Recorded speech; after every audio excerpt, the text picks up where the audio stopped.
Hello everybody and welcome to Sin City Living. We are back with our weekly television show, or weekly show, I can't call it television. Every Tuesday at 7 o'clock we will have an episode on the darker side of Las Vegas. Trying to expand out a little bit more from the gambling side of things and have a little bit of everything that's related to Las Vegas and Sin City. And believe me, there is a ton of stuff as far as the darker side goes and true crime. Last week we went ahead and did something a little bit more PG-13 just to ease our way into things. So this time around we decided that we're just going to go straight for the blood and guts. There's definitely a rather disgusting blood and guts point in this particular episode. So as always, please hit the like and subscribe buttons. We have a lot of content coming out every single week. We're always trying to expand things. So we want to shout out appreciation to all of our Patreon fans. All those tips and support are just going to go towards making the channel better. We're really hoping to be able to add a lot more things to the channel. And there are ways that it could happen a little bit faster with some help from our fans out there. So just check the description down below this video if you're interested in helping us. No pressure, of course. We're going to add things as we're able to, but the sooner we can, the better. So if you're looking to help us, if you're willing to help us out just to expand things out, we would definitely appreciate it. And don't forget to tune in on Thursdays at 7 o'clock as we go into more of the history of Vegas. Last week's episode was related to cheating, and probably the biggest and greatest cheater in Las Vegas history. The next episode this coming Thursday is also going to be related to cheating, and quite an interesting and totally different way of doing it than the previous episode. But after that, I think we're probably going to go ahead and go into a little bit of the mob history of Vegas, and especially how at first maybe how it relates to some of the movies, and then just some general mob history going into Vegas and back in the day. But that's for later. We're going to start out today talking about one evil witch of a woman, and I mean that literally. She actually was I won't say a practicing witch, but she was raised as a witch and a Satanist. And I actually know a decent bit about the Wiccan religion, and Satanism and Wiccanism are definitely different things.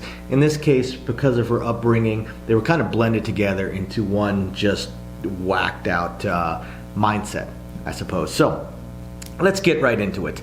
I apologize if every so often I glance down. I don't have everything memorized. I do have to check my notes. So for this episode, we're going to talk about Brookey Lee West, potentially one of Las Vegas's serial killers, and a rarity in the fact that she's a woman. Of course, there are female killers out there, female spree killers, female passion killers, female cold-blooded murderers. The percentage of serial killers that are female is a little bit lower. Now, she's not a confirmed serial killer, and we'll get into that as we go into the story, but it's pretty likely, and not just the fact that she was a serial killer, but who she killed and how they were connected to her that makes us even more twisted. But I'm going to go all the way back to her early life at first. So Brookey Lee West was raised by her parents, Leroy Smith and Christine Smith. From the research I was able to do, it's most likely that Christine Smith was not her biological mother, but I can't quite tell on this one. Possibly not. I really can't tell. Could have been, the reason of the last name could have been because they weren't married yet when Brookie was born. I'm not too sure. But her early childhood was, to put it kindly, fucked up. She had a messed up childhood. Her father was an alcoholic. Her mother was an alcoholic. It was so bad that once she hit a certain age, like as they were growing up, they were always in and out of hotels and stuff like that. And then once she got to a certain age, but still very much a young child, she was basically put in charge of helping raise her younger brother, who had been born while her parents would be gone for days sometimes on these benders. And to make it even worse, her father was the practicing Satanist and Wiccan although typically they, as far as accounts go for this family, they say Satanism and witchcraft. So please don't confuse the two as being the exact same. Wiccanism is most definitely not the same as witchcraft and Satanism. I know some wonderful people that are Wiccans. In fact, they tend to be a lot more peaceful than most. So Leroy Smith just whacked out, just beyond whacked out. And the mother, Christine, not much better. In fact, at one point, Christine Smith shot Leroy Smith and ended up in jail. Now, Leroy, being an alcoholic, really didn't want to take care of children. So what did he do? Shipped them off into foster care. He just handed off the children. You know what? I can't deal with this. Not my thing. Here you go. And just basically gave his kids Das Boot. They were out. See ya. Peace. Now, what makes this even odder is a few years later, Christine Smith gets out of jail, and somehow Leroy Smith reconciles with Christine Smith. They get back together. I have no idea how this happened, but they, again, weren't in the best frame of mind to begin with. So they took their kids back. They took Travis Smith, which was Brookie's younger brother, and Brookie back into their homes. Now, as things continue on, Brookie starts to look worse and worse, but I am going to kind of do a time skip here, and I'm going to jump back in a little bit, but I'm going to do a time skip here to the main part of what ended up transpiring with Brookie. So, in 1998, I think it was in February of 1998, Christine Smith disappears. Now, the neighbors report her as missing, so the police go to investigate, and of course, what's the first thing they want to do? They want to talk to the children. Well, Brookie lives in Vegas. So they go in and talk to Brookie, and Brookie tells them, oh no, there's nothing to worry about. You know, she's older, she's got asthma, so for health reasons, didn't want her living alone anymore, and I sent her out to live with my brother out in California. And the investigators say, okay, that makes a ton of sense. On all of our records, there are two children, so yeah, makes sense. They don't think anything of it, and the investigation just peters out right there. There is no investigation because they don't believe there's a crime involved. Well, a few years later, as in 3 years later, the manager by the name of Bill, I believe it is, at what's it called, Canyon Gate Mini Storage, is doing his rounds through his business that he's in charge of, and notices a bad smell. For those of you that watch a lot of true crime, you already know where this is going to be going. So, being the manager, of course, he has the keys to everything, so he decides he's going to investigate. So he opens up the storage unit that the smell is emanating from, and what he sees is a green trash can with duct tape around it, and it's oozing. It's just, yeah, that's the best way I put it. It's just oozing this material. So he probably watches a lot of true crime as well, and he makes a guess based on that smell, and he calls the cops. So the cops show up and they take a look, and they say, okay, yeah, this is pretty damn fishy. But naturally, because of the laws, they can't just go busting everything open. They would still need a search warrant. So what they decide to do is they decide to test the stain that's at the bottom of this trash can and all the stuff that's oozing out. So they test the stain, and of course it comes back as blood. So that gives enough for the investigators to be able to go out and get a search warrant. So they get the search warrant, and they open up this trash can, and it is, again, duct taped, and then trash bags. So it's surrounded by trash bags and it's duct taped, and then when they open it up, they find a decomposing body wrapped up in trash bags as well. Now, I don't know how many of you guys have been to Vegas. I'm guessing quite a few of our viewers have been to, or at least our subscribers have been to Vegas and come out here fairly often. So you can probably make a guess as to how disgusting this probably was, because again, this is 3 years after Christine Smith disappeared. 3 years. This isn't 3 hours. This isn't 3 days. This is 3 years. So picture in your head, if you will, 3 years of Las Vegas summers. Because this storage unit isn't one of those where it's one big building and everything's climate controlled. This is kind of one of those where you roll up the door right there at the street. So just picture the 115, 120 degree heat and how much hotter it is inside that storage shed. And then basically this body wrapped up in trash bags in a big green trash can, like huge green trash can, like you'd see, like you'd wheel out to your curb, and duct tape shut, and his body basically just cooking inside there in this heat. That is what the investigators found. So obviously they can't go figuring too much out from this badly decomposed body. They end up having to use dental records to identify her. And of course, it comes out as Christine Smith. So they go and arrest Brookie. Now, they already had her with a previous story of having shipped her mother out to California, but also, as they were investigating, they managed to find one of Brookie's fingerprints on one of the trash bags. So that gave them more of a probable cause to go and arrest this woman. So they go and arrest her, and as they're talking to her, she changes her story. Now it is no longer that she sent her brother to, or sent her mother to live with her brother, but that her mother had passed away of natural causes, and she panicked and put her mother in this trash can. Now, investigators find this to be somewhat odd. Definitely not a normal reaction. If she passed away from natural causes, there's nothing to worry about. I mean, obviously you're sad, but as far as panicked and all that, why? It makes no sense. Now, unfortunately, the body is too badly decomposed to be able to determine a cause of death.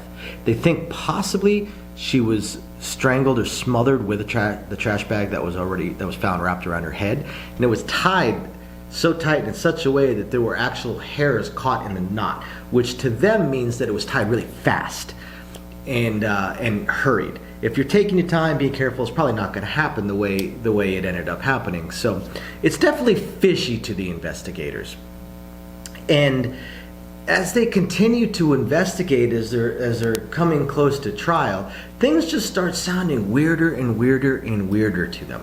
One of her neighbors says that a couple months after, or right after Christine had disappeared, that Brookie told him that same thing, that she had sent Christine off to live with her brother in California.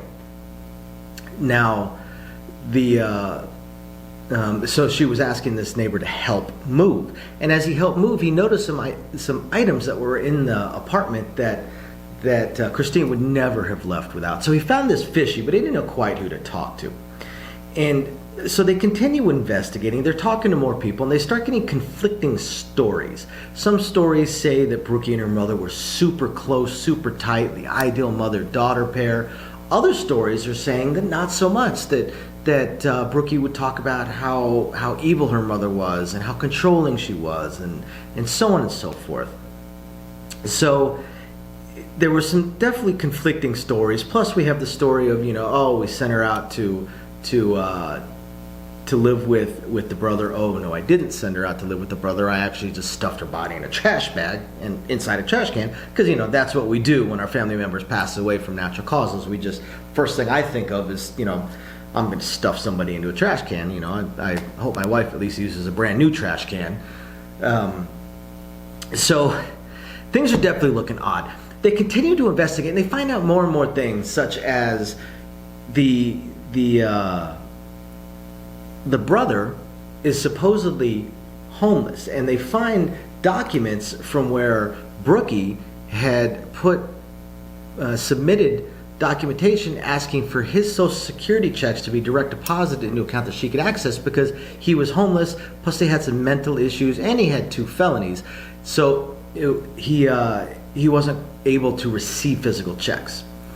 So that looks kind of odd. So he's homeless, he's on medications, he's got mental illnesses, he's got multiple felonies, and you're saying you sent your mother off to live with him, but I thought he was homeless. And then they also find that Christine's bank account had continued to receive her Social Security payments, because again, she was missing. She wasn't dead. She was just gone into the ether. So it was still receiving the Social Security payments, and there were withdrawals being made from ATMs. Now, they weren't able to pin those directly onto Brookie, but they definitely were having some questions about it, especially because Brookie also got caught on a telephone call from jail talking about how she lied about sending her mother to California. So they're getting all these stories, so they have enough to charge Brookie. And although the case is still semi-circumstantial, but they definitely have enough. So it goes to trial, and what ends up being the nail in Brookie's coffin is a forensic entomologist. So for those of you guys that watch CSI, basically Gil Grissom solved this damn thing. It came out to flies, simple flies. So on the body, this entomologist did not find any blowflies. And the thing is, blowflies are what they would expect from a dead body.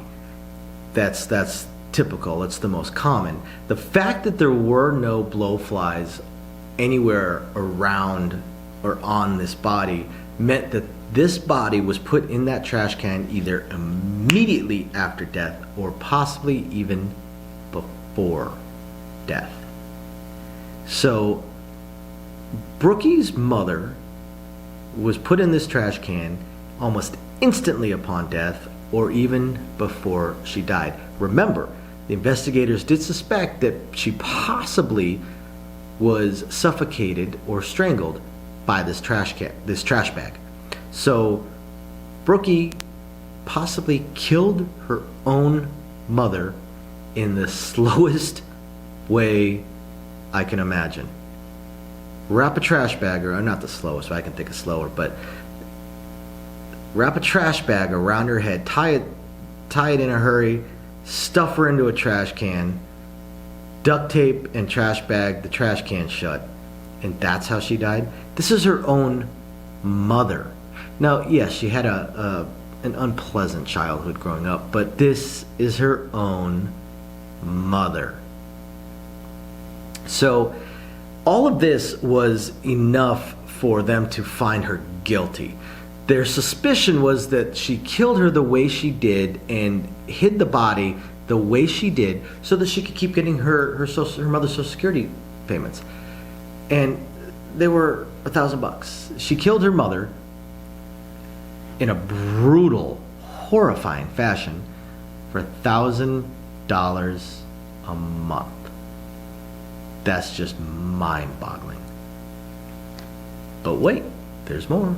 It gets worse. So, I said I was going to time jump, so now I'm going to go backwards a little bit. Let's go back to when Brookie was a child. So when Brookie was a child, or not a small child anymore, she was older, she had a boyfriend, and she gets pregnant. Now Brookie didn't want to have a child. She wasn't ready for a child. Both her parents are alcoholics. She was probably just as messed up as they were, and she knew it, or at least she knew enough to know that she didn't want a child. Either that, or she was just too late. She just didn't want this little snot gobbler to be impacting her life. One or the other. I've definitely seen that a lot, especially with people that have alcoholism problems and stuff like that. With both their parents being alcoholics, pretty good bet that Brookie probably liked to drink and party a little bit herself. So she didn't want this child. Now, she wasn't looking to get an abortion. She was going to have the child, but then she wanted to give it up for adoption. Now, the boyfriend didn't want her to give up the child for adoption. He was basically told her, no, we're not giving up this child for adoption. So his elderly, I believe it was his elderly aunt, coming home one day, coming to the house, opens the door and is instantly shot in the chest with a .22 caliber handgun by a man in a mask. Now, fortunately, she lived. and survived. Now, no gunman was ever found, but shortly after that incident, the boyfriend received a letter talking about basically threatening his life if he didn't give his child up for adoption. I mean, that's a pretty good thread to draw some connections with, especially because his letter was covered in satanic symbols and imagery. My guess is, while that brings up a lot of suspicion, again, without any kind of physical evidence, they probably weren't able to do anything. Now, their suspicion on this is that it was not just Brookie, but also Brookie and her father, Leroy, who incidentally died of cancer 2 years before Christine Smith disappeared. So, Brookie, either Brookie or her father likely fired that gun. Not too sure who. Nobody will ever know who. Supposedly, while the father was dying of cancer, Brookie had assaulted somebody else, also with the last name Smith. I wasn't able to find out who, maybe an aunt or maybe a new wife, I'm not too sure, with a stun gun. Now, after the boyfriend incident, and there's no records of Brookie having a child, so most likely it's pretty clear that she did have the child and did give it up for adoption. So I will give her some credit. She did at least probably offered a better life than she could have. She moves on and meets a guy, falls wildly in love with him, and they get married. And shortly after they get married, it didn't last very long. The marital bliss did not last very long before things went south, and they went south in a hurry. I think it was in 94. Yep, 94 is when they got married. She married Howard Simon St. John. May of that same year, he filed a spousal abuse claim, saying that she assaulted him with a .32 handgun. I believe, from what I recall, I think she shot him in the neck. But he survived. He survived. And somehow she reconciled with him. I'm again, it just boggles the mind, but somehow she convinced him, oh honey, I didn't mean to shoot you in the neck. I don't know. But somehow she convinced him that they were the perfect match, and he dropped all the charges. 2 weeks later, his dead body is found. Cause of death, you'll never guess. Gunshot wounds. Now, they were not able to charge her.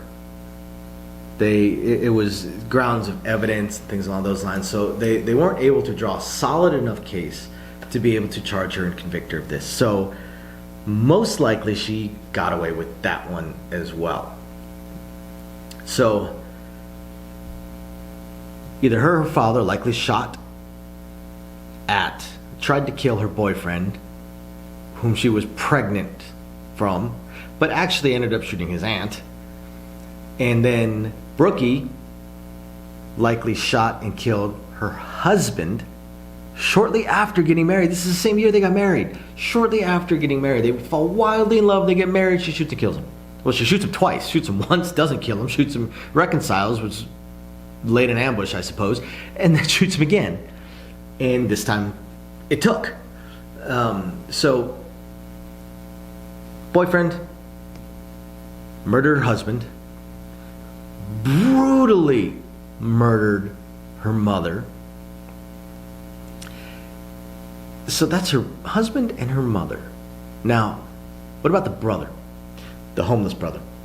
Well, here's where things can get a little bit interesting as well. In that Travis Smith actually disappeared in 1993. He actually disappeared 5 years before Christine Smith disappeared, and whose body wasn't found for another 3 years. So 8 years before her body was found, Travis Smith had disappeared. and has never been seen since in theory. I'll talk about that in a second.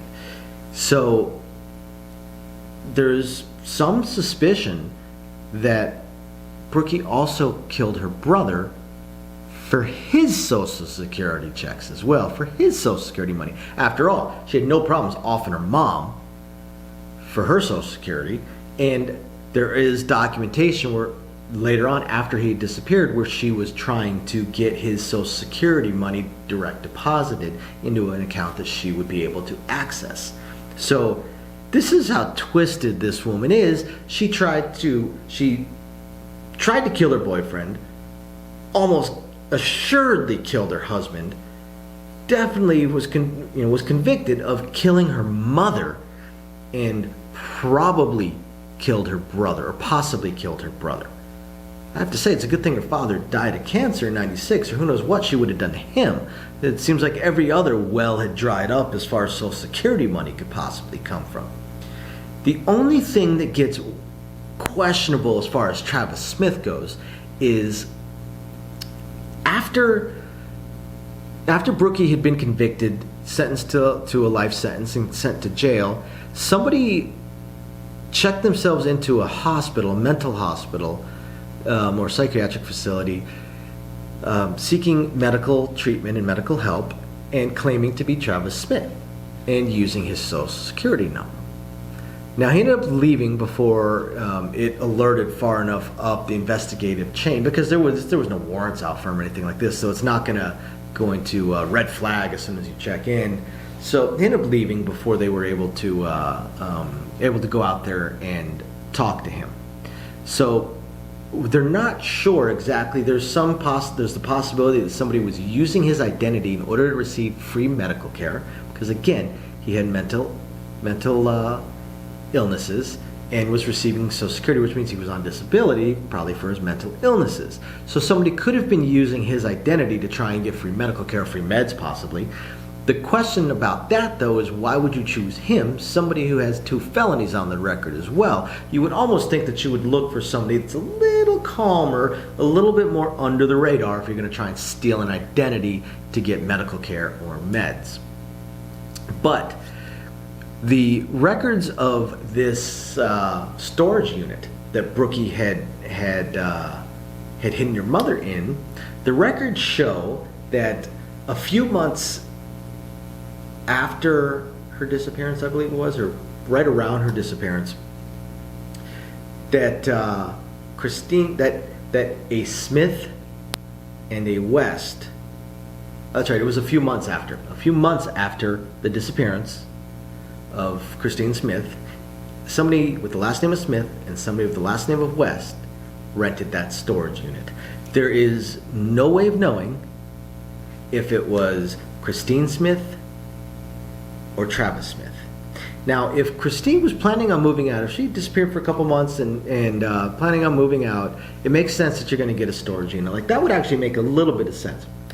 But she ended up storing herself in it, so it starts to get a little odd right there. We definitely know West was Brookey Lee West, but the Smith could have been either Christine Smith or Travis Smith. There's absolutely no way of knowing. If it was Travis Smith, then he possibly was involved in the murder of his own mother as well, and that could be why he has disappeared as well and is in hiding, except he had disappeared 5 years prior to his mother's disappearance and 8 years prior to her body being found.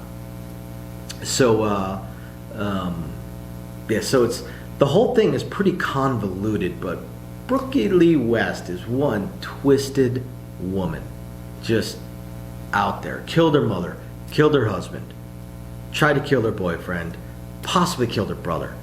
I mean, nobody is safe around this woman. You're probably safest around this woman if you're not related to her. Even more amusing with it, and a send-off to this, is in 2012, Brookie, I guess, disappeared in prison from where she was supposed to be. She didn't just, teleport, pull a Nightcrawler up and vanish, Ninja Vanish, or whatever, however you want to put it. She just wasn't where she was supposed to be for some event in the prison, or some I don't know, the dining hall, or some GED course, who knows, but wherever she was supposed to be, she wasn't there. And an alert guard shortly thereafter noticed another guard that was leaving was Brookie in disguise. They stopped her, they immediately pulled her back in. They could have pressed more charges. There's no records of any other charges being pressed against her. She was put in solitary confinement for a while, but this woman tried to just walk out of the prison. This woman's got big brass ones. Just try to walk out of the prison. That's just amazing to me and amusing to me. So I hope you guys enjoy this this little jaunt on the darker side of Vegas, a jaunt on the wild side. This particular true crime was actually solved, although there are some questions involved as well. There are elements to this crime that were not solved. The boyfriend's aunt's shooting, the husband's murder, the disappearance of the brother. In fact, of the three definite crimes and 4 possible crimes involved, now there's only one of them has actually been solved. All the rest, they're just up in the air. I hope you guys find this interesting, and thank you very much for watching. Please hit the like and subscribe buttons. We'll catch you next time. Bye now.